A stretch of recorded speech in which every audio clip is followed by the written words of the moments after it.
Hey everyone, Owen here from guitarmasterymethod.com. What I'm going to talk to you about today is playing octaves on the guitar. Now, what is an octave?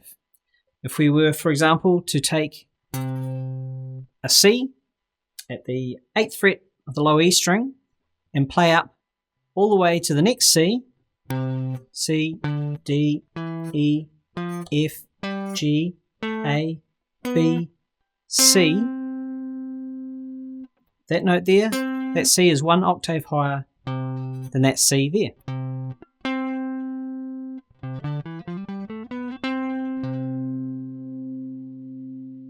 Okay, now the easiest way to find an octave on the guitar is to take a note, low E string, so we're playing 8th fret here, which is C, go up 2 frets and down 2 strings.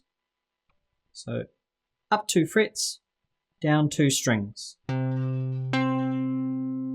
the same note, but an octave apart. Now it's the same thing on the A string.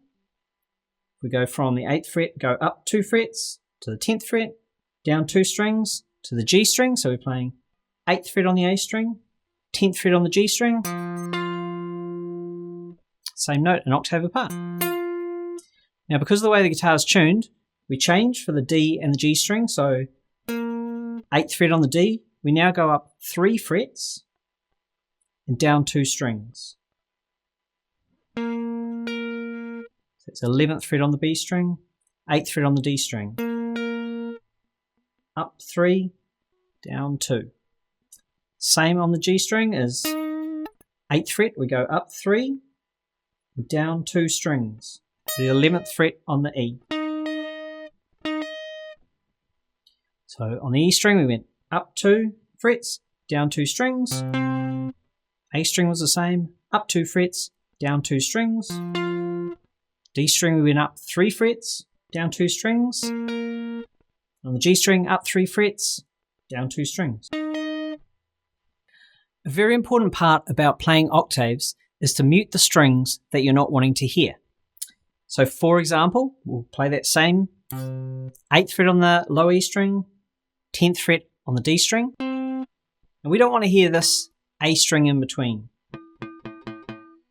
So what I'm doing is I'm holding that down with my first finger, 8th fret on the low string, and then this part of my finger, I'm just resting it on that A string to mute it out. I'm also using the rest of my first finger to mute out those top 3 strings. So if I was to strum all strings, I should only hear that low E string.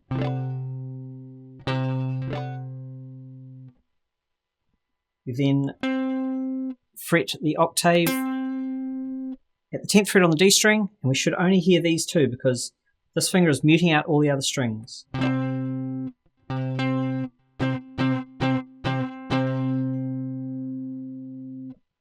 Now as we move up onto the A string and play an octave,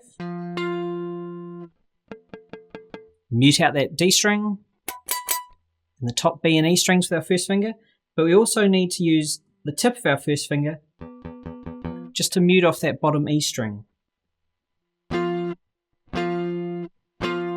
That's just in case we accidentally hit any of the other strings. With our picking hand, we want to be as accurate as we can to only hit those 3 strings, but quite often when you get carried away, you'll be hitting more of them. And same theory applies all the way up, but obviously we can't get our first finger all the way to the low E, so that's where our picking hand's really got to be just hitting those middle strings. So you mute it out with that first finger. And the same for the high G and E strings.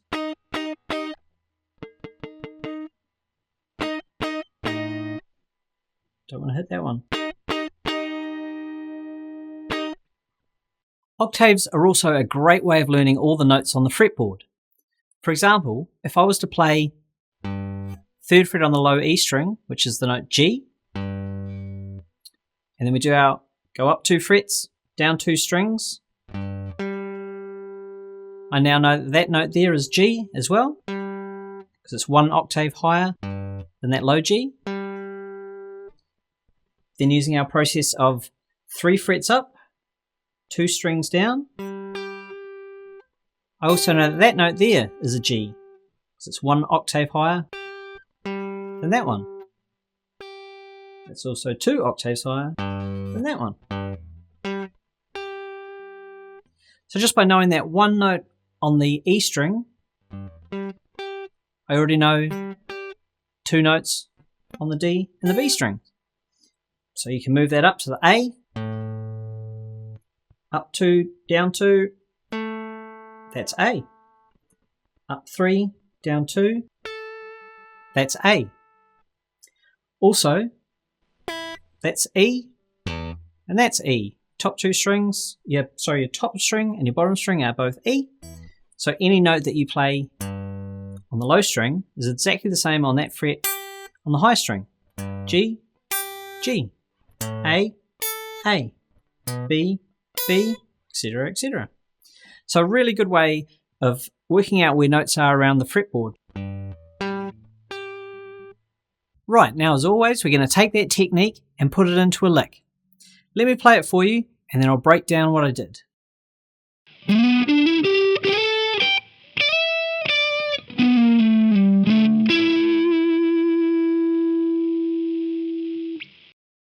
Now let me break down what I played there. The first note, we slid up to the 14th fret on the A string with our 3rd finger. Then played D string 12th fret with our 1st finger, hammering on to the 14th fret of the D string with our 3rd finger. Then played 12th fret on the G string with our 1st finger. Then we played this octave, which was 12th fret on the G string, 15th fret on the E string, remembering to mute out that B string in between with our 1st finger.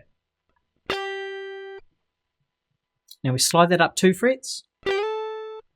So 14th fret on the G string and 17th fret on the high E string. We then slide it back down 2 frets. Back to the 12th on the G and 15th on the E. And played 15th fret on the B string with our 2nd finger, sliding up to the 17th.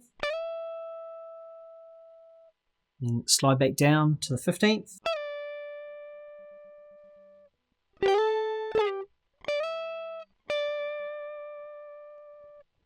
We then go to the 14th fret on the A string with our 1st finger and the 16th fret on the G string with our little finger. Play an octave there. Remembering, mute out that B string with the 1st finger. We're going to walk down using the blues notes.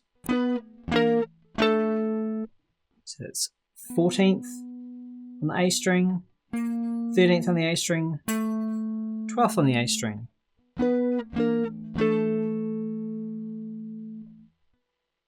And in that lick, I actually just slid down all those ones, so you don't have to pick them all. You can if you want, but get quite a cool effect by just sliding them down. We then slide down 2 more frets to the 10th fret of the A string and the 12th fret of the G string. Then slide back up 2 frets to the 12th on the A string, 14th on the G, and then we finish by playing the 14th fret on the D string with our 3rd finger. Okay, let me play that lick for you slowly.